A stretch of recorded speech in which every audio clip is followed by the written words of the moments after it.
शिवाजी महाराजांना आग्र्याच्या कैदेतून सुटायचं आहे ही कल्पना सुद्धा संभाजीराजांनीच लक्षात आणून दिलेली आहे. ही महत्वाची गोष्ट आहे. जिवंतपणी पराक्रम केलेला आहे, पण मरणानंतर सुद्धा त्या पराक्रमावर इतरही पराक्रम अजूनही घडतायत. एवढं मोठं प्रेरणादायी व्यक्तिमत्व असणारं हे छत्रपती शंभूराजांचं चरित्र आहे. संघर्ष, ताकद, शौर्य, धीर, साहस, धाडस या गोष्टी सातत्याने ज्या चरित्रात सापडतात ते चरित्र म्हणजे शंभूराजांचं चरित्र आहे असा त्याचा अर्थ निघतो. पराक्रम असावा तर शंभूराजांसारखा, बलिदान व्हावं तर संभाजीराजांसारखं, हा विचार मात्र बघणाऱ्याच्या डोक्यात 100% यायला पाहिजे. आता मी जयंती साजरी केली म्हणजे माझे 4 बॅनर लागतील, किंवा मी जयंती साजरी केली किंवा मी डीजे आणला मग 50 पोरं नाचतील, असा विचार जर जयंती साजरी करणाऱ्याचा असेल तर ती जयंती नाचून साजरी करण्यापेक्षा ती महापुरुषांची चरित्र वाचून साजरी झाली तर त्या जयंतीला जास्त अर्थ प्राप्त होईल. किंवा हा आपण बलिदान मास म्हणतो आहे, या 30 दिवसामध्ये नेमकी शंभूराजांना किती वेदना झाल्या असतील, किती यातना झाल्या असतील, काय काय त्रास झाला असेल, ही जाणीव आता ह्या पिढीला कशी होणार.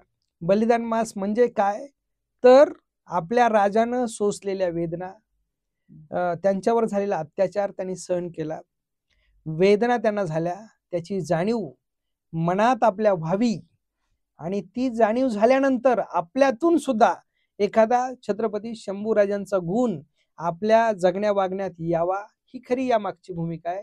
की युवक म्हणजे काय, गेलेला भव्य भूतकाळ आणि येणारा अद्भुत भविष्यकाळ यांच्या मधला जो दुवा असतो.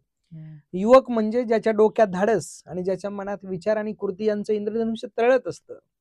युवक म्हणजे ज्याच्या रक्ताची वळवळ होते, सळसळ होते, पण त्यातून एक चळवळ उभी राहते, तो युवक असतो. ज्याला जग बदलण्याची कळकळ आणि समाज बदलण्याची तळमळ असते, तो युवक असतो. आणि असा युवक जर घडवायचा असेल तर त्याच्या समोर छत्रपती शिवाजी महाराज, छत्रपती शंभूराजे यांचं चरित्र हे कायम असलं पाहिजे. परंतु आदर्श व्यक्तिमत्व शोधत असताना ज्याच्याकडून आपल्याला आता काम करण्यासाठी प्रेरणा मिळते ते व्यक्तिमत्व आदर्श असतं, ही पहिली गोष्ट. दुसरी गोष्ट, समाजाला अपेक्षित असणाऱ्या गोष्टी ज्या माणसाकडून शिकायला मिळतात ते व्यक्तिमत्व आदर्श असतं. तिसरी गोष्ट, आपल्या जगण्या वागण्यामध्ये परिवर्तन जे घडून आणतं ते व्यक्तिमत्व आदर्श असतं. आणि चौथी गोष्ट, की ज्या व्यक्तिमत्वाचं नाव घेतल्यानंतर आपल्याला ऊर्जा मिळते, स्फूर्ती मिळते, काम करण्यासाठी बळ मिळते, ती माणसं त्यांच्या डोळ्यात स्वराज्य आहे, त्यांच्या श्वासात स्वराज्य आहे, त्यांच्या कृतीत स्वराज्य आहे, त्यांच्या स्वप्नात स्वराज्य आहे.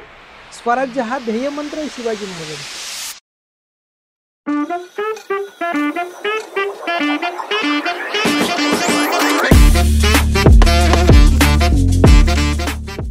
जय शिवराय मित्रांनो. तर आजचा आपला टॉपिक आहे महाराष्ट्राचा इतिहास. छत्रपती शिवाजी महाराज, स्वराज्यरक्षक छत्रपती संभाजी महाराज यांच्याबद्दल आज आपण चर्चा करणार आहोत. यांच्याविषयी आपण आज जाणून घेणार आहोत आणि त्यातच आता बलिदान मास चालू आहे त्याबद्दल आणखीन माहिती घेण्याचा आपण प्रयत्न करणार आहोत. तर या विषयावरती चर्चा करण्यासाठी आज आपल्यासोबत आहेत प्राचार्य प्रदीप कदम सर. सर जय शिवराय. जय शिवराय. सरांबद्दल सांगायचं म्हटलं तर सर हे व्याख्याते आहेत. त्यांचे महाराष्ट्रभर 2000हून अधिक व्याख्यानं देखील झालेली आहेत. आणखीन व्याख्यानाच्या माध्यमातून ते समाज प्रबोधनाचं खूप चांगलं कार्य देखील करत आहेत. तरुणांना खूप मोलाचे सल्ले देत आहेत. असे हे सर आज आपल्याला वेळात वेळ काढून लाभले आणि आपल्याला आज त्यांचं मार्गदर्शन ऐकायला मिळणार आहे. तर हा व्हिडिओ शेवटपर्यंत नक्की बघा. चला तर मग सुरुवात करूयात. सर सुरुवातीला मला पहिला प्रश्न असा विचारायचा आहे की छत्रपती शिवाजी महाराज आणि स्वराज्यरक्षक छत्रपती संभाजी महाराज या दोघांचं नातं कसं होतं, म्हणजे वडील आणि मुलगा या दोघांमध्ये नातं कसं होतं? वडील आणि मुलगा हे नातं आपण जे समजतो आहे ती गोष्ट मला वाटतं वेगळी आहे. पहिली गोष्ट, ऐतिहासिक व्यक्तिमत्व आहे, त्यांच्या जीवनामध्ये कुटुंबाला स्थान किती होतं आणि त्यांना वेळ मिळाला की नाही हा सुद्धा एक प्रश्न आहे. पण ज्याला स्वराज्य नावाचं एवढं मोठं विस्तार किंवा स्वराज्य नावाचा हा एक मोठा परिवार उभा करायचा होता, त्या छत्रपती शिवाजी महाराजांना कदाचित वैयक्तिक आपल्या पुत्राकडे, शिवपुत्र संभाजी महाराजांकडे द्यायला वेळ जरी नसला तरी सुद्धा शिवाजी महाराजांनी ज्या गोष्टी शंभूराजांना शिकवल्या त्या फार मला महत्वाच्या वाटतात. महत्वाची गोष्ट गणेशजी अशी आहे की छत्रपती शिवाजी महाराज जेव्हा 1659 अफजल खान चालून येतो महाराष्ट्रावर, त्यावेळेस जेव्हा ते राजगडावरून बाहेर पडतात, प्रतापगडावर अफजल खानाचा कोथळा बाहेर काढला वगैरे, हे सगळं आपण इतिहासात ऐकतो, वाचतो. बरोबर. शिवाजी महाराज ज्या दिवशी घरातून बाहेर पडले त्यानंतर वर्षभर ते माघारी आले नाही. त्या काळात छत्रपती संभाजी महाराजांच्या आई सईबाई साहेब सुद्धा मातोश्री त्याच्या अगोदर 5 सप्टेंबरला गेल्या होत्या. याचा अर्थ ज्या वयामध्ये मुलाला आईचं प्रेम आणि वडिलांचं छत्र हवं असतं, ते सुद्धा छत्रपती शंभूराजांच्या वाट्याला हवं तसं आलेलं नाही. परंतु ही सगळी घोडदड आपल्या वडिलांची त्यांनी पाहिली. त्या काळात त्यांनी जे ऐकलं लहानपणी, जे ऐकण्यामध्ये जो विषय आला तो असा होता की होते जीवाजी म्हणून वाचले शिवाजी. हे त्यांना लहानपणी 2.5व्या वर्षी ऐकायला मिळालं. त्यानंतर दुसरी गोष्ट त्यांना ऐकायला मिळाली की शिवाजी महाराजांच्या वेशात नेबापूरच्या शिवा काशीदानं राजांचा भूमिका निभावून स्वराज्यासाठी बलिदान दिलेले. ज्या मुलाने लहानपणी ह्या बलिदानाच्या गोष्टी, पराक्रमाच्या गोष्टी, शौर्याच्या कथा ऐकल्याय, तो मुलगा कधी वाया जात नसतो. ही पहिली गोष्ट आहे. आणि हे शिकायला मिळालंय. कदाचित आईवडिलांचं प्रेम समोर बसून मिळालं नसेल, पण आपल्या आईवडिलांची इच्छा काय असते हे मात्र संभाजी महाराजांना कळालंय. आणि आईच्या पश्चात सईबाई जरी नसल्या तरी मातोश्री जिजाऊ साहेब म्हणजे आपल्या आजीनं जे शिवाजी महाराजांना शिकवलंय तेच या नातवाला सुद्धा शिकवलंय. ज्या आईनं शिवाजी महाराजांना घडवलं त्याच जिजाऊ साहेबांनी जर आपल्या नातवाला घडवलं असेल तर हे दोनही मुलगा आणि नातू हे तितकेच पराक्रमी, शूर, वीर, विचारशील, गतिशील आणि समाजाच्या प्रती खरं तर विचार करणारे व्यक्तिमत्व होते. हे महत्वाचं आहे. दुसरा प्रसंग, आई वडील हा भूमिका जेव्हा आपण विचारात घेतो किंवा आपण काही जे असं विचारलं की वडील आणि मुलगा हे नातं, बघा औरंगजेबाचा 50वा वाढदिवस आग्र्याला शिवाजी महाराज संभाजीराजांना घेऊन आग्र्याला गेलेत.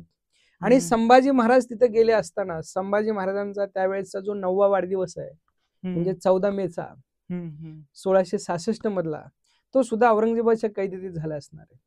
अलीकडच्या मुलांनी ही गोष्ट लक्षात घेतली पाहिजे की महापुरुषांच्या वाट्याला स्वतःच्या आनंदासाठीचे दिवस कधीच आले नव्हते किंवा स्वतःच्या आनंदासाठी त्यांनी कधीच ह्या गोष्टी केल्या नाही. ह्या समाजाच्या, राष्ट्राच्या, या भूमीच्या साठी केलेल्या गोष्टी आहे. आणि त्यावेळेस शिवाजी महाराजांना आग्र्याच्या कैदेतून सुटायचं आहे ही कल्पना सुद्धा संभाजीराजांनीच लक्षात आणून दिलेली आहे. ही महत्वाची गोष्ट आहे. आणि ती कशी, तर ज्यावेळेस शिवाजी महाराज आणि संभाजीराजे यांना आग्र्याच्या कैदेत ठेवण्यात आलं त्यावेळेस ज्या खोलीत त्यांना रात्रीचं झोपायची वेळ यायची त्या खोलीत सुद्धा एका ठिकाणी संभाजीराजे कधी झोपले नाही. आज ह्या जागेवर, उद्या त्या जागेवर, शत्रू काय चाल करेल हे लक्षात घेऊन ते 9 वर्षाचे संभाजी महाराज वागत होते.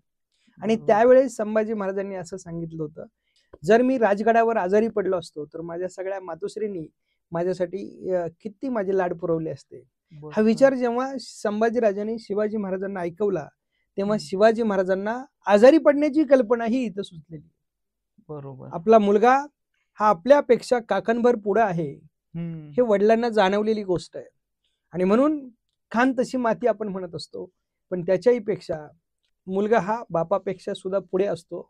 आणि त्या पराक्रमाच्या, शूरतेच्या, वैचारिकतेच्या, धडाडीच्या बाबतीत हे चित्र इतिहासात आणि विशेषतः छत्रपती शिवाजी महाराज आणि संभाजीराजांच्या बाबतीत हे बघायला मिळतं. आता तसं पाहिलं तर आहे ना, छत्रपती शिवाजी महाराजांचा इतिहास आपल्याला 4थी मध्ये शिकायला मिळाला. त्याच्यामुळे छत्रपती शिवाजी महाराजांबद्दल आपल्याला बऱ्याच गोष्टी माहिती आहेत. तसं संभाजी महाराजांबद्दल एवढं माहिती नाहीये. तर काय सांगाल की छत्रपती संभाजी महाराजांचं जीवन कसं होतं? संभाजी महाराजांचा इतिहास आपल्यापर्यंत हा पोचलाच नाही. पहिल्यांदाच वासी बेंद्रे यांनी जेव्हा शिवाजी महाराजांचं चरित्र लिहिलं, शिवाजी महाराजांचा अभ्यास केला आणि संभाजी महाराजांचा अभ्यास करत असताना त्यांच्या लक्षात आलं आणि वासी बेंद्रेंनी संभाजी महाराजांच्या चरित्राला न्याय देण्याचा प्रयत्न पहिल्यांदा पुस्तकातून केलाय, साहित्यातून. त्यामुळे वासी बेंद्रे यांनी लिहिलेलं जे संभाजी महाराजांचं चरित्र आहे हे विशेषतः अनेकांच्या हातामध्ये वाचण्यासाठी पडलं. आणि तिथून पुढे संभाजी महाराजांच्या पराक्रमाच्या चर्चा या अलीकडच्या पिढीपर्यंत यायला लागल्या. नंतर अनेक गोष्टी आल्या, ही बाब वेगळी आहे. परंतु संभाजी महाराजांचं चरित्र हे जसं एखाद्या चित्रपटात आता अलीकडचं आलेलं छावा की संघर्षमय कहाणी आहे. मी सुरुवातीला म्हणालो की लहानपणात आईवडिलांचं जे प्रेम मिळायला पाहिजे ते सुद्धा ज्या मुलाच्या वाट्याला येत नाही, पण पराक्रमाच्या बाबतीत कुठंच कमी नसणारा असा हा धडाडीचा युवक आणि इतिहास पुरुष की ज्यांना जिवंतपणी पराक्रम केलेला आहे, पण मरणानंतर सुद्धा त्या पराक्रमावर इतरही पराक्रम अजूनही घडतायत. एवढं मोठं प्रेरणादायी व्यक्तिमत्व असणारं हे छत्रपती शंभूराजांचं चरित्र आहे. आणि महत्वाची गोष्ट अशी आहे की संभाजी महाराजांनी, आता आपण जर विचारलं तर कोणी म्हणतं 50 लढाई केल्या, कोणी 90 केल्या, कोणी 150 केल्या. म्हणजे आपल्याला ही बरोबर मिळालेली माहिती असते, बरोबर नेमक्या लढाया किती झाल्या आणि सगळ्या त्यांनी जिंकलेल्या आहे इथपर्यंत ठीक आहे. पण आपल्याला जर विचारलं कोणी जर 150 लढाया झाल्या किंवा 120 झाल्या तर 5 सांगा, 5 सुद्धा कोणाला सांगता येत नाही. याचा अर्थ सखोल अभ्यास अलीकडची पिढी आपली करताना दिसत नाही. आणि म्हणून संभाजी महाराजांचे चरित्र हे अलीकडच्या पिढीला कोणत्या ना कोणत्या मार्गाने हे त्यांना कळणं गरजेचं आहे. मग ते चित्रपटाच्या माध्यमातून असू द्या, ते साहित्याच्या माध्यमातून असू द्या, ते नाटकाच्या माध्यमातून असू द्या, परंतु संभाजी महाराजांच्या चरित्रावर हा अन्याय होताना जोपर्यंत दिसत होता तोपर्यंत त्या बाबतीत सकारात्मक विचार करणारी फार कमी माणसं होती. आणि शिवाजी महाराजांच्या पश्चात त्यांच्या मुलाचा विचार करण्यासाठी जेव्हा 2 व्यक्ती आपल्या समोर उभ्या केलेल्या असतात तेव्हा पित्याचा पराक्रम एवढा मोठा आहे आणि त्याच्या पुढे एखाद्या त्या पुत्राचा झाकळला जातोय की काय, असाही विचार कधीतरी साहित्यिक म्हणून लोकांच्या मनात येत असतो. परंतु तसा विचार न करता जिथे जिथे शिवाजी महाराजांनी माघार घेतली, तह केला, हे आपण वाचतो, पण संभाजी महाराजांनी तशा प्रकारची भूमिका घेतलेली दिसत नाही. याचा अर्थ पराक्रमाच्या बळावर आपण एखादी गोष्ट पार पाडू शकतो हा विचार त्यांच्या कृतीतून दिसून येतो. आणि म्हणून संघर्ष, ताकद, शौर्य, धीर, साहस, धाडस या गोष्टी सातत्याने ज्या चरित्रात सापडतात ते चरित्र म्हणजे शंभूराजांचं चरित्र आहे, असा त्याचा अर्थ निघतो. त्यांचं जीवन खरंच खूप संघर्षमय होतं. म्हणजे मी जे सिरियल मध्ये पाहिलं होतं त्याच्यामध्ये की त्यांना आईचं प्रेम नाही मिळालं किंवा वडिलांच्या काय म्हणू शकतो आपण, शिवाजी महाराज जेव्हा त्यांचा देहांत झाला त्यावेळेस पण ते येऊ शकले नाही. तर याच्याबद्दल काय सांगता येईल का? ज्याच्या वाट्याला संघर्ष आहे त्याच्या वाट्याला थोड्याफार गोष्टी आनंदाच्या जरी आल्या तरी सुद्धा संघर्षाने घडलेलं जे व्यक्तिमत्व असतं त्या आनंदाकडे ते आकर्षित होत नाही. ही एक पहिली गोष्ट. दुसरी एक गोष्ट अशी आहे की आता या संभाजी महाराजांचे चरित्र आपण जेव्हा वाचतो, अभ्यासतो किंवा समजून घेतो तेव्हा अनेक गोष्टींनी ते चरित्र त्यावेळेस त्या चरित्राला लोखण्याचा किंवा त्या व्यक्तीला आपल्या फायद्यासाठी दूर ठेवण्याचा प्रयत्न हा आपल्याला या शंभूराजांच्या जीवनात दिसतो.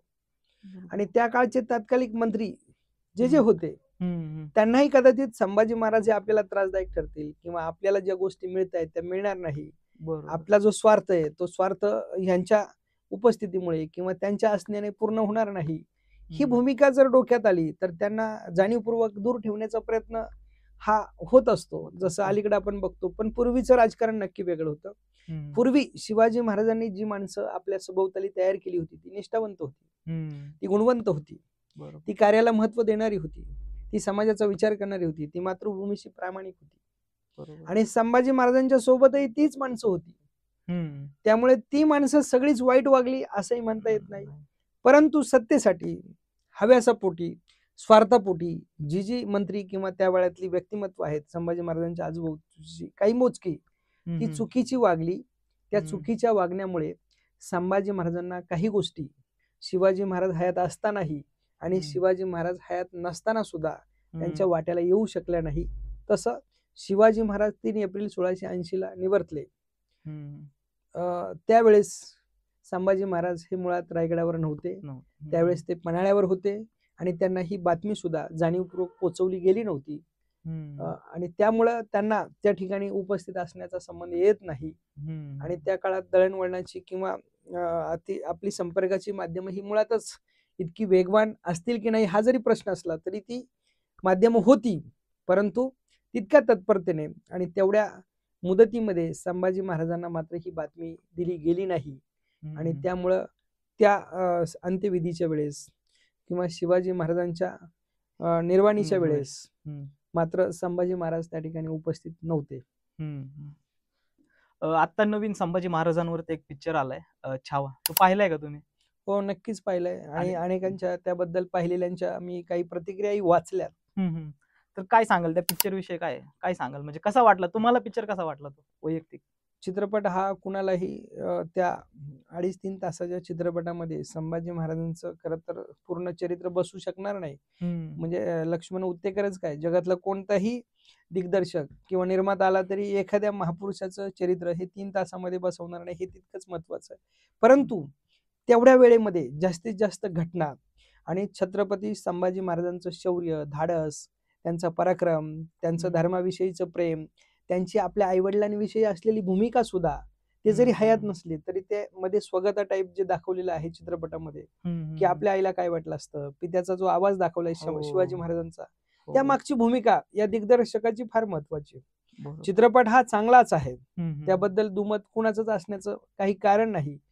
आणि हे सगळं होत असताना त्या चित्रपटामध्ये संभाजी महाराजांच्या जास्तीत जास्त घटना दाखवण्याचा प्रयत्न सुद्धा त्या चित्रपटाच्या निर्मात्या आणि दिग्दर्शकांनी केलेलाच आहे.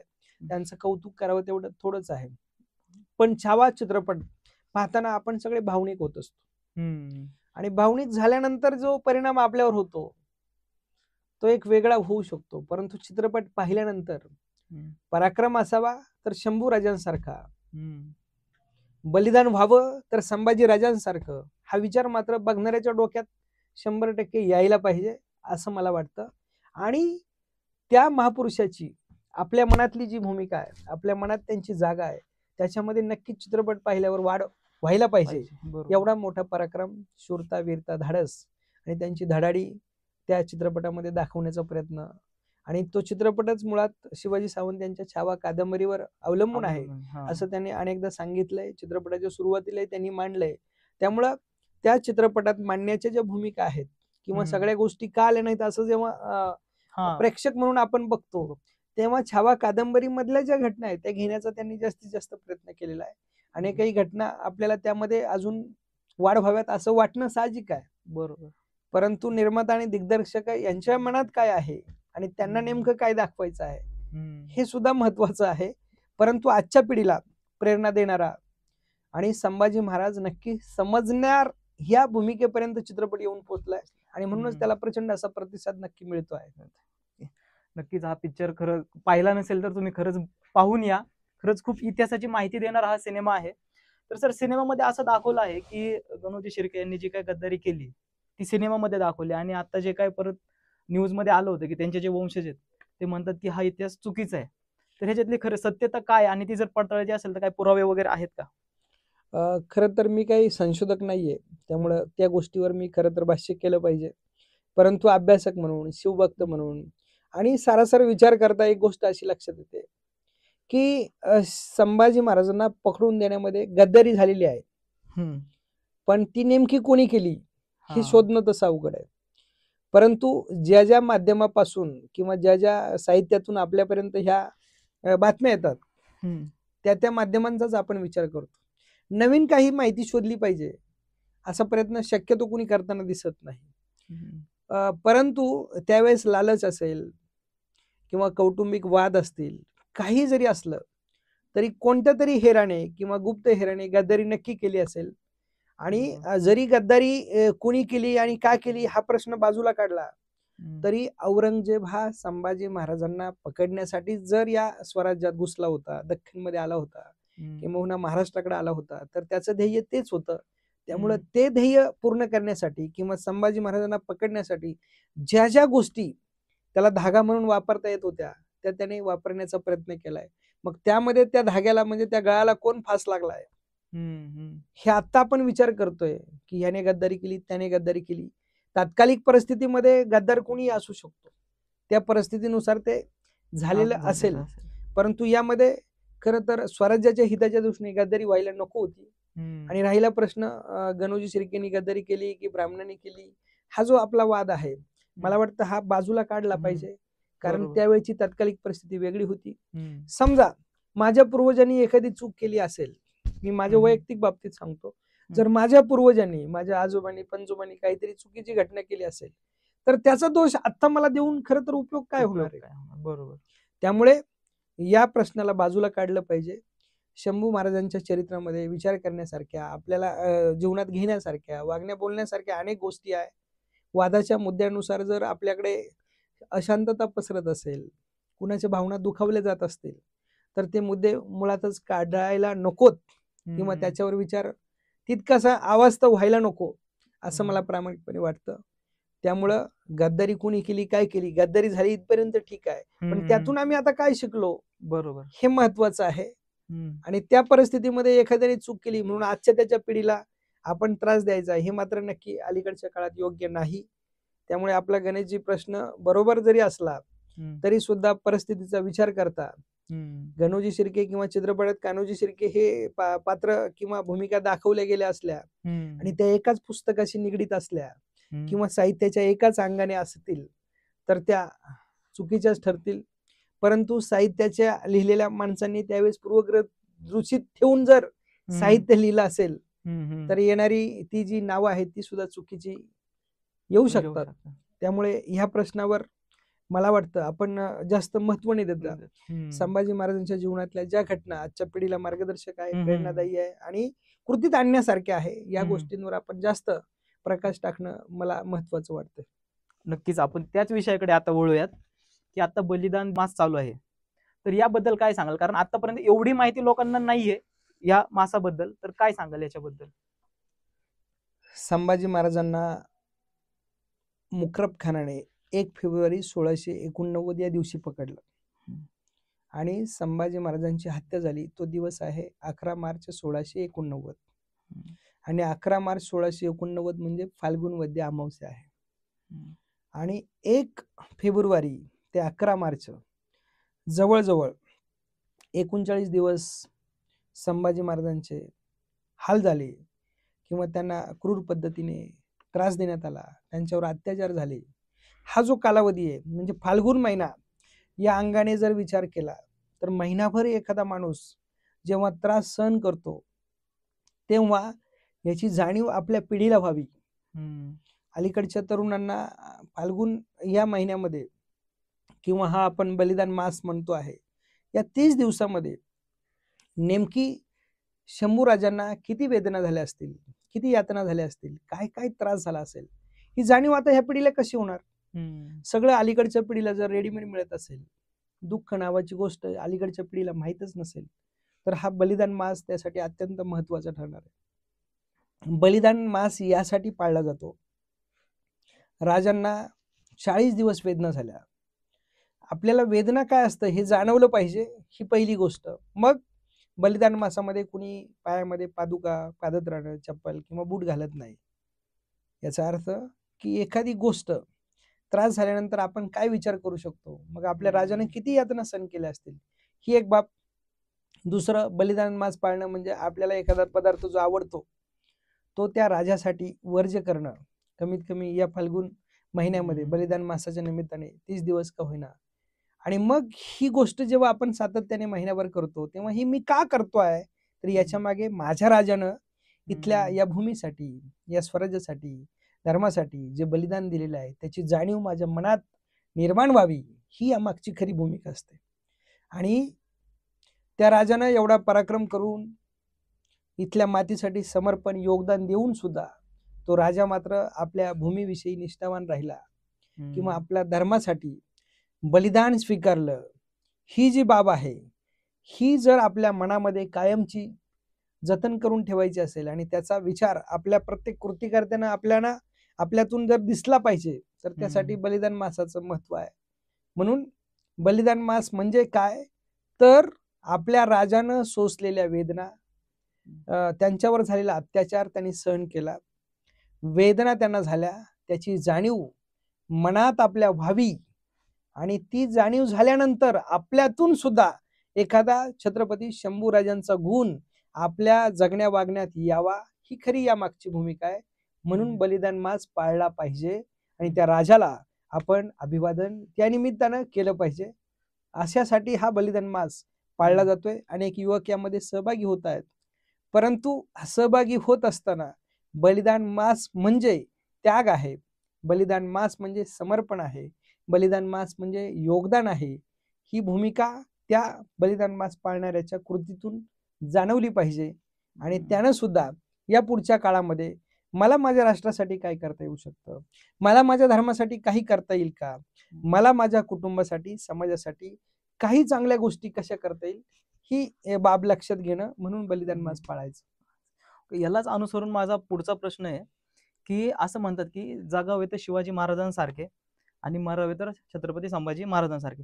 त्यातले मरावे तर छत्रपती संभाजी महाराजांसारखे हे याच्यातून आतापर्यंत थोडं कळालेलं आहे, याच्यावरती पण आपण चर्चा करू. पण जगावे तर छत्रपती शिवाजी महाराजांसारखे असं का म्हणतात, याचा मेन उद्देश काय आहे आणि तरुणांनी काय घेतलं पाहिजे? जगावे तर शिवाजी महाराजांसारखं हे का म्हणतात, कारण एखाद्या व्यक्तिमत्वाचं जगणं हे सर्वांना किती महत्वाचं, हवंसं आणि सर्वांसाठी प्रेरणादायी, आणि ज्या माणसानं आयुष्यामध्ये कोणतीही गोष्ट करताना त्या गोष्टीतून समाजाला काहीतरी शिकण्यासारखंच मिळालंय, त्या माणसाचं खरं जगणं असं आपण म्हणतो. शिवाजी महाराजांच्या आयुष्यातली कोणतीही गोष्ट ही चुकीची घडलेली नाही, किंवा शिवाजी महाराजांवर कुणीही आतापर्यंत कोणत्याही बाबतीत आक्षेपही घेतला नाही. अगदी शत्रू जरी असेल तरी त्या शत्रूला या शिवाजी महाराजांचा कायम अभिमान वाटावा, एवढं मोठं काम त्यांच्याकडून झालंय.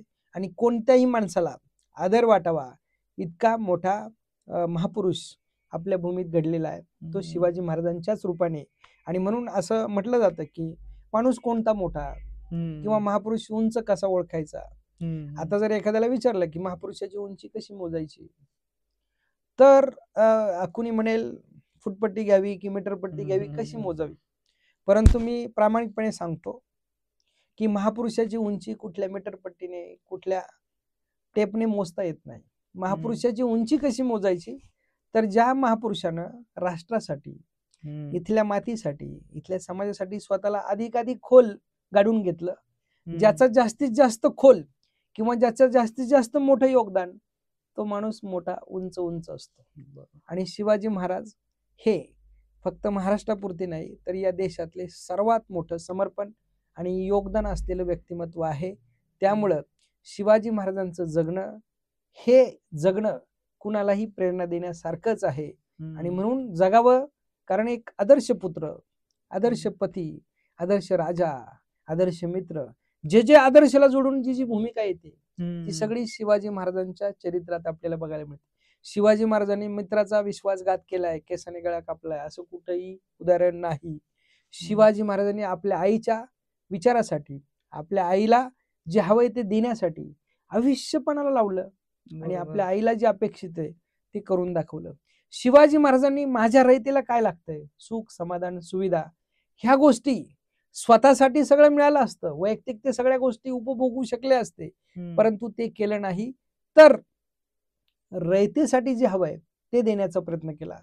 पिता म्हणून संभाजी महाराज सुद्धा एका ठिकाणी असं म्हणतात, आबासाहेब तुम्ही माझ्यासाठी रयतेला पिता आहात.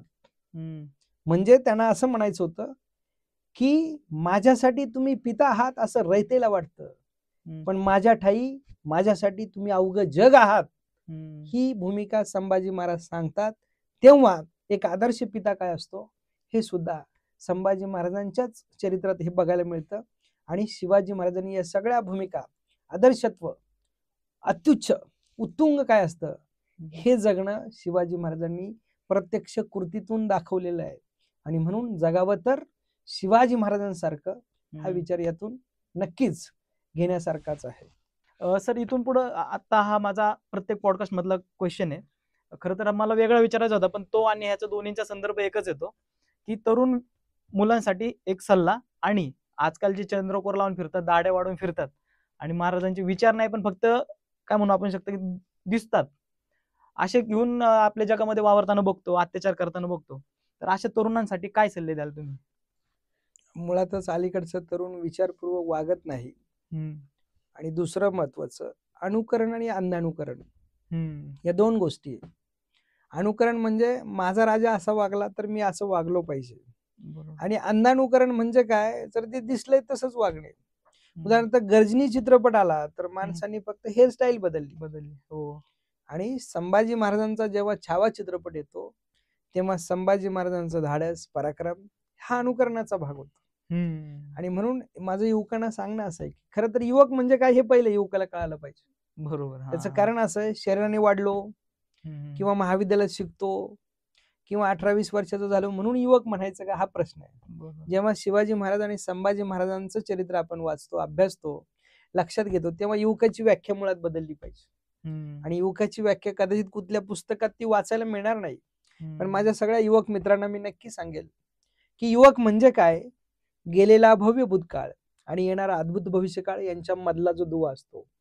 युवक म्हणजे ज्याच्या डोक्यात धाडस आणि ज्याच्या मनात विचार आणि कृती यांचं इंद्रधनुष्य तळत असतं.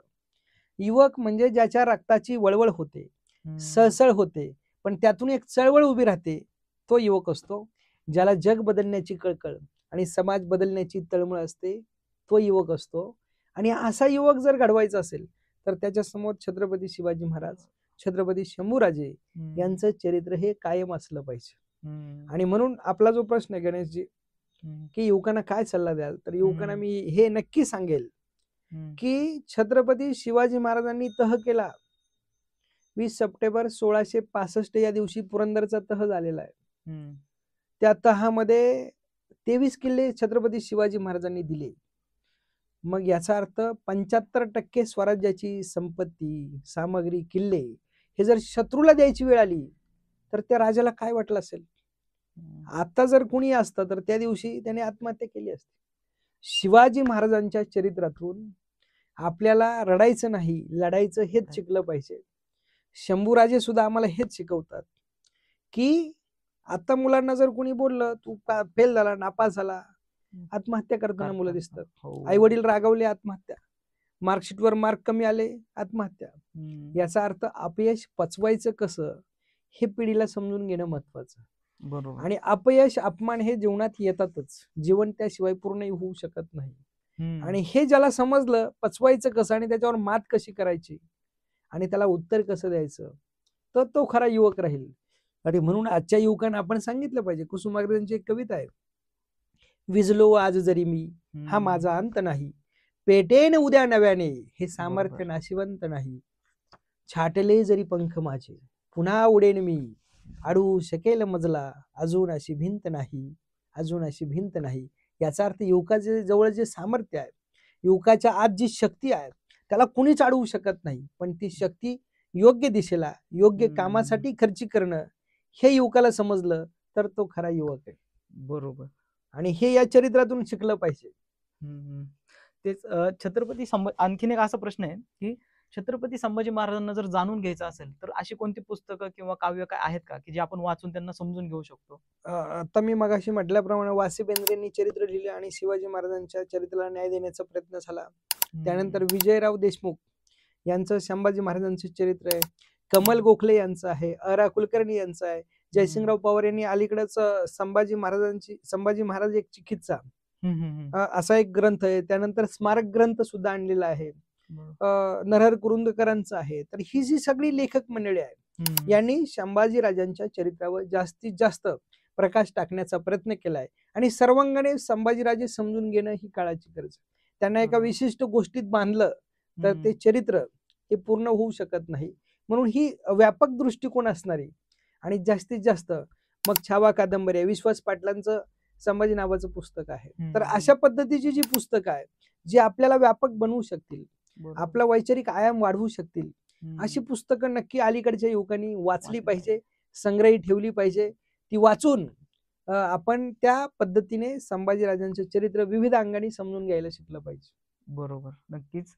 आता आपण परत तरुणांकडेच येऊयात, कारण माझा जास्त कल तरुणांकडेच आहे. की असं कुठं वाटतं का की आता मी पाहतो की तरुण कुठेतरी आपला आदर्श व्यक्ती निवडण्यास चुकतोय, त्याच्यामुळे ते चुकीच्या मार्गाला जातात आहे. तर त्यांनी आदर्श व्यक्तिमत्व कसा निवडावा आणि त्यांनी जगत असताना आदर्श व्यक्तिमत्व बनण्यासाठी काय काय करावं? आदर्श व्यक्ती अलीकडे सुद्धा चांगली माणसं सापडतात, परंतु चांगल्या माणसाच्या चरणी लीन होणं, नम्र राहणं हे अलीकडच्या मुलांना जमत नाही. नम्रता हा गुण ज्याच्या अंगी असतो, आता शिवाजी महाराज बघा, ते नम्र राहिलेत. आणि कोणतंही मोठं व्यक्तिमत्व आहे जे नम्र आहे ते उंचीवर पोहोचलेलं आहे. बरोबर. परंतु आदर्श व्यक्तिमत्व शोधत असताना ज्याच्याकडून आपल्याला आता काम करण्यासाठी प्रेरणा मिळते ते व्यक्तिमत्व आदर्श असतं, ही पहिली गोष्ट. दुसरी गोष्ट, समाजाला अपेक्षित असणाऱ्या गोष्टी ज्या माणसाकडून शिकायला मिळतात ते व्यक्तिमत्व आदर्श असतं.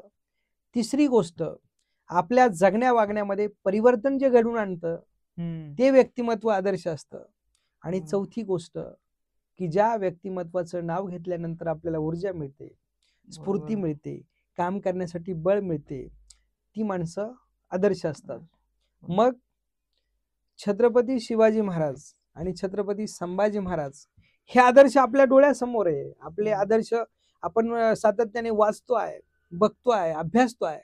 त्यामुळे इतरत्र आदर्श शोधण्यापेक्षा ह्या महापुरुषांना समोर ठेवलं. त्यामध्ये अनेक महापुरुष आहेत. ह्यांना समोर ठेवून त्यांनी समाजासाठी काय केलं, त्यांनी स्वतःच्या वैयक्तिक उंचीसाठी काय केलं, जे चांगल्या गोष्टी आहेत त्या त्यांच्याकडून घेतल्या पाहिजे. आणि त्या घेणे म्हणजे काय करणे, तर आपल्या आचरणात ते आणणे. विचार महापुरुषांचे आचरणात आणणे हा खऱ्या आदर्शत्वाचा महत्वाचा गुण आहे. दुसरी गोष्ट, की आपण जयंत्या पुण्यतिथ्या साजऱ्या करतो, फुलांची सजावट करतो, स्मारकावर हार लावतो किंवा मूर्ती डोक्यावर घेऊन नाचतो. हे म्हणजे जयंती असते असं नाही. फुलांची सजावट करण्यापेक्षा विचारांची राजवट चालू करणं हा खरा आदर्श आहे. आणि आदर्श ज्याला बनायचंय त्यानं समाजाला, राष्ट्राला आणि आपल्या आजूबाजूच्या परिसराला काय आवश्यक गरज आहे ती ओळखली पाहिजे. आता आपल्याला हातात तलवार घेऊन लढाई करण्याचे दिवस नाही, पण माझा परिसर स्वच्छ केला, माझा परिसर पर्यावरणाच्या दृष्टीने योग्य ठेवला, आपल्या आई वडिलांची मान खाली जाणार नाही असं वर्तन ठेवलं, तरी सुद्धा तो मुलगा आदर्शच वागला असं म्हणता येतं. म्हणून अलीकडच्या काळामध्ये आदर्शत्वाची व्याख्या ही जरी महापुरुषांच्या दृष्टीने वेगळी असली किंवा त्या पद्धतीची नसली, तरी सुद्धा आदर्श म्हणजे चांगलं बोलणं, चांगलं वागणं, कुठल्या वाईट मार्गाचा अवलंब स्वतःला न करणं, कमी वेळेत जास्त हव्यास प्रसिद्धी मिळवणं किंवा पैसे मिळवणं हा न ठेवता कष्टानं, मेहनतीनं, सचोटीनं आणि चांगलं काम करून जर आपण विचार करून काम केलं तर नक्की आदर्श हा निर्माण होऊ शकतो. मग तो अलीकडचा मुलगा असेल किंवा येणारा भविष्यातला जरी तरुण असेल तरी तो स्वतःचा आदर्श तयार करू शकतो. नक्कीच. सर, अजून एक असा प्रश्न आहे की जो मी पाहतोय, अनुभवतोय किंवा मी इकडे ऑब्झर्व करताना मला ते जाणून येतं की आपल्याला शाळेत शिकवलं जातं की भारत हा विविधतेने नटलेला देश आहे किंवा अनेक जाती धर्माची लोक इथं आहेत. पण हल्लीकडे चित्र बघितलं तर जाती जातींमध्ये भांडणं चालू आहेत. तर हे रोखण्यासाठी काय तुमच्याकडून काय सल्ला येईल की काय उपाययोजना केल्या पाहिजेत? मला तर असं वाटतंय की महापुरुषांनाच आपण जातीत बांधायला लागलो. बरोबर. म्हणजे डॉक्टर बाबासाहेब आंबेडकर हे बौद्धांचे, शिवाजी महाराज हे मराठ्यांचे, महात्मा फुले हे माळ्यांचे, ही जी आपली भूमिका आहे याचा अर्थ आपण त्यांना जातीत बांधून किंवा धर्मात बांधून छोटं करतो आहोत. महापुरुषांना छोटं करणं म्हणजे जातीत बांधणं असा अर्थ निघतो. पण महापुरुष हे राष्ट्राचे असतात म्हणून ते राष्ट्रीय स्मारक घोषित होतात. त्यांच्या राष्ट्रीय ग्रंथ तयार होतात, राष्ट्रीय स्मारक ग्रंथ तयार होतात. म्हणून आपल्या महापुरुषांनी हे एका जातीसाठी केलेलं नव्हतं, हे राष्ट्रासाठी केलं हे पहिलं समजून घेतलं पाहिजे. बरोबर. आणि जर हे आपल्याला हेच कारण असेल तर आपण त्या महापुरुषांना मानवंदना देताना सुद्धा आपण सीमित भावनेनं, संकुचित बुद्धीनं करतोय असा त्याचा अर्थ निघतो. आणि म्हणून राष्ट्रीय संपत्ती, राष्ट्रीय महापुरुष, राष्ट्रीय व्यक्तिमत्व यांचा आयाम मोठा आहे, त्यांची वैचारिकता मोठी आहे. त्यांनी हा फक्त माझ्या जातीचा आहे म्हणून काम केलं नाही. त्यांनी सगळ्या, आता शिवाजी महाराजांच्या बाबतीत आपण 18 पगड जातीचं सर्व धर्मासाठी काम केलेलं असं म्हणतो.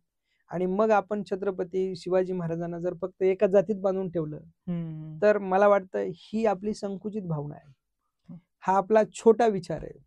आणि म्हणून आपण मुळात स्वतः व्यापक झालं पाहिजे. म्हणजे आपल्याकडे जी आता ब्रॉड म्हणजे व्यापक बनण्याची जी स्थिती आहे ती आपल्या डोक्यात पहिली आली पाहिजे. बरोबर. नाहीतर त्याचा अर्थ असा होतो की खुर्च्या उभवणे, देशाला डुबवणे, याला आम्ही म्हणतो लोकशाही राबवणे. घोटाळ्यांचा कोर्स होतो, सत्तेचा फोर्स होतो आणि राजकारणातला प्रवेश इन्कम सोर्स होतो. एवढ्या पद्धतीने जर आपण वागत राहिलो तर महापुरुषांच्या विचारांपर्यंत आपण कधी पोहोचतच नाही.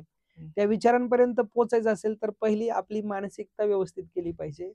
आपण जातीपातीतून थोडं बाहेर आलं पाहिजे आणि मोठ्या मनानं या सगळ्या गोष्टी स्वीकारून ही मोठी माणसं समजून घेतली पाहिजे, हे मला वाटतं. बरोबर, नक्कीच. यालाच अनुसरून एक माझा प्रश्न आहे. आता तुम्ही जसं बोलताय त्याच्यामुळे मला आणखीन प्रश्न सुचत जातात आहे आणि तुमची उत्तर ऐकून आणखीन प्रश्न विचारायची इच्छा होते. आजकाल बघतो जयंती कोणत्याही धर्माची असो किंवा कशी जयंती करताना डीजे वगैरे लावून नाचतात. तर ते कितपत योग्य आहे आणि खरी जयंती कशी साजरी करायला पाहिजे? आता मी रिसेंटली जयंती झाली आणि बऱ्याच ठिकाणी माझी व्याख्यानही झाली आणि मी सातत्याने राहिलो. मेरे तन में, आपण गाणं ऐकतो नेहमी बघा, मेरे तन में शिवा, मेरे मन में शिवा, मेरे सासों में शिवा, मेरे ख्वाबों में शिवा. हे गाण्यापुरतं मर्यादित झालो. मग शिवाजी महाराज जर या ठिकाणी असते तर ते काय विचार करत असते? बरोबर. त्यांच्या डोळ्यात स्वराज्य आहे, त्यांच्या श्वासात स्वराज्य आहे, त्यांच्या कृतीत स्वराज्य आहे, त्यांच्या स्वप्नात स्वराज्य आहे. स्वराज्य हा ध्येय मंत्र आहे शिवाजी महाराजांचा. आणि आपण बघ गाण्यापुरतच हा मंत्र वापरतो, असा त्याचा अर्थ निघतो. आणि म्हणून ध्येय ज्याचं ठाम आहे आणि त्या ध्येयापर्यंत पोहोचण्यासाठी रोडमॅप ज्यानं तयार केलाय तोच माणूस त्या ध्येयापर्यंत पोहोचणार आहे. आणि तिथपर्यंत पोहोचण्यासाठी काय अडचणी येणार आहे, कोणती संकट येणार आहे, त्याच्यावर मात करण्याची, धाडसानं प्रयत्नशील राहून सातत्याने तिथपर्यंत पोहोचण्याची ज्याची जिद्द आहे तोच माणूस ध्येयापर्यंत पोहोचणार. आता जयंती साजरी करण्यामागचा उद्देश फक्त त्या दिवसापुरता जर मर्यादित ठेवला तर ती जयंती साजरी करून उपयोग काय? दाखवणं आणि असणं यामध्ये फार मोठा फरक आहे. बरोबर. महापुरुष मी काय आहे हे दाखवण्यासाठी करत नव्हते. त्यांना समाजासाठी जे करायचंय ते त्यांनी कृतीतून दाखवलेलं आहे. आता मी जयंती साजरी केली म्हणजे माझे 4 बॅनर लागतील, किंवा मी जयंती साजरी केली किंवा मी डीजे आणला मग 50 पोरं नाचतील, असा विचार जर जयंती साजरी करणाऱ्याचा असेल तर ती जयंती नाचून साजरी करण्यापेक्षा ती महापुरुषांची चरित्र वाचून साजरी झाली तर त्या जयंतीला जास्त अर्थ प्राप्त होईल. बरोबर. आणि डीजेवर नाचण्यासाठी जर एखादा मद्यासारखा जर त्याचा सहारा घेऊन प्राशन करून जर नाचायचं असेल तर ते नाचणं तरी कितपत योग्य. आणि म्हणून नाचलो नाही तरी चालतंय. तरुणांनी नाचण्याच्या भानगडीत पडू नये. जल्लोष, आनंद, उत्साह जरूर असला पाहिजे, पण तो व्यक्त करण्याची पद्धत ही बदलली पाहिजे. त्यापेक्षा जयंतीच्या निमित्तानं दिवसभर शिवचरित्राचे पारायण किंवा वेगवेगळी साहित्य शिवाजी महाराजांच्या संबंधित किंवा त्या महापुरुषांच्या बाबतीतली जर गोळा केली आणि ती जर आपण सातत्याने वाचून काढली तर ती जयंती अधिक प्रभावी ठरू शकते असं मला वाटतं. नक्कीच सर, खूप मोलाचा सल्ला आणि माहिती सरांनी दिलेली आहे. एक शेवटचा प्रश्न सर, आपण आता शेवटाकडे वळूयात. एक शेवटचा प्रश्न, खरं तर छत्रपती संभाजी महाराजांकडून घेण्यासारखे खूप सारे गुण आहेत, पण असे 5 महत्वाचे गुण जे की तरुणांनी आता घ्यायला पाहिजेत संभाजी महाराजांकडून. संभाजी महाराजांच्या जीवनामध्ये ज्या घटना घडल्या आणि त्यातून आपण काय घेतलं पाहिजे असे जे 5 गुण आपल्याला वाटतात त्यातला पहिला गुण आहे की आपल्या आईवडिलांचं स्वप्न पूर्ण करता आलं पाहिजे. हा महत्वाचा गुण आहे. छत्रपती शिवाजी महाराजांना, राष्ट्रमाता जिजाऊ साहेबांना अपेक्षित असणारं स्वराज्य, कारण शिवाजी महाराजांच्या पश्चात संभाजी महाराजांनी स्वराज्याच्या कक्षा रुंदावल्यात. बरोबर. शिवाजी महाराजांच्या नंतर सुद्धा काही गड दुरुस्त केलेत, जिंकलेत. याचा अर्थ स्वराज्य मोठं केलेलं आहे. म्हणजे आपल्या वडिलांचं, आपल्या आजीचं स्वप्न पूर्ण करणं म्हणजे स्वप्नाचा पाठलाग करणं, स्वप्नपूर्तीचं ध्येय असणं हा पहिला गुण. दुसरी गोष्ट आहे की शिवाजी महाराजांच्या नंतर संभाजी महाराजांनी मावळ्यांसाठी जीवाचं रान केलं. म्हणजे ज्यांनी आपल्यासाठी काम केलंय त्यांच्यासाठी आपण काहीतरी केलं पाहिजे, ही पहिली गोष्ट. ही अलीकडच्या राजकारणात दिसत नाही. हा दुसरा गुण आहे की जो माणूस इथल्या स्वराज्यासाठी झटलाय त्या माणसाला त्याचं स्थान दिलं पाहिजे. बरोबर. हे संभाजी राजांच्या चरित्रातून आपल्याला दिसतंय. तिसरी गोष्ट, मला एखादी गोष्ट साध्य करायची असेल तर कितीही अडचणी, कितीही संकट आली तरी ध्येयापासून विचलित व्हायचं नाही, ही तिसरी गोष्ट. चौथी गोष्ट, संभाजी महाराजांचं बलिदान हे राष्ट्राला प्रेरणा देणारं ठरत आहे. याचा अर्थ माझी निष्ठा फार महत्वाची. म्हणजे संभाजी महाराज निष्ठावान होते. संभाजी महाराज मग धर्मासाठी, या स्वराज्यासाठी माझं शिर कापलं गेलं तरी सुद्धा मी मागे हटू शकत नाही, हा जो निष्ठावान आणि महत्वाचा कृतज्ञता भाव आहे तो महत्वाचा आहे. आणि राहिली पुढची गोष्ट तर ती अशी आहे की संभाजी महाराजांनी त्यांच्या जीवनामध्ये कमी वयात साहित्य लिहिलेलं. आणि अलीकडच्या तरुणांनी हे जे साहित्य आहे, ज्याला राजमान्य दर्जा आहे, ऐतिहासिक मोठे लेख आहेत किंवा साहित्य आहे, ग्रंथ संपदा आहे, ती वाचली पाहिजे आणि ती वाचून कृतीत आणली पाहिजे. संभाजी महाराज जर 4-4 ग्रंथ 16व्या वर्षी लिहून काढतात, तर अलीकडच्या युवकांनी लिहिलेले ग्रंथ तरी वाचले पाहिजे. बरोबर. म्हणजे एवढा गुण जरी संभाजी महाराजांचा या अलीकडच्या तरुणांनी घेतला, तरी सुद्धा मोठ्या प्रमाणात परिवर्तन आणि वैचारिक बदल होऊ शकतो, असं मला वाटतं. नक्कीच सर. सरांनी खूप मोलाचं असं मार्गदर्शन आज आपल्याला या पॉडकास्ट थ्रू केलेलं आहे. सर, तुम्ही वेळात वेळ काढून आलात, तुमचं मोलाचं मार्गदर्शन आम्हाला दिलं, तुमचे विचार आम्हाला ऐकायला मिळाले, त्याबद्दल सर तुमचे खरंच आभारी आहेत. सर धन्यवाद. आणि तुम्हालाही खूप साऱ्या शुभेच्छा. माझ्या सर्व युवक बांधवांना आणि येणाऱ्या सगळ्या भावी पिढीला छत्रपती शिवाजी महाराज आणि संभाजी महाराज प्रेरणा देत राहतील, अशी अपेक्षा व्यक्त करतो आणि सर्वांना शुभेच्छा देऊन थांबतो.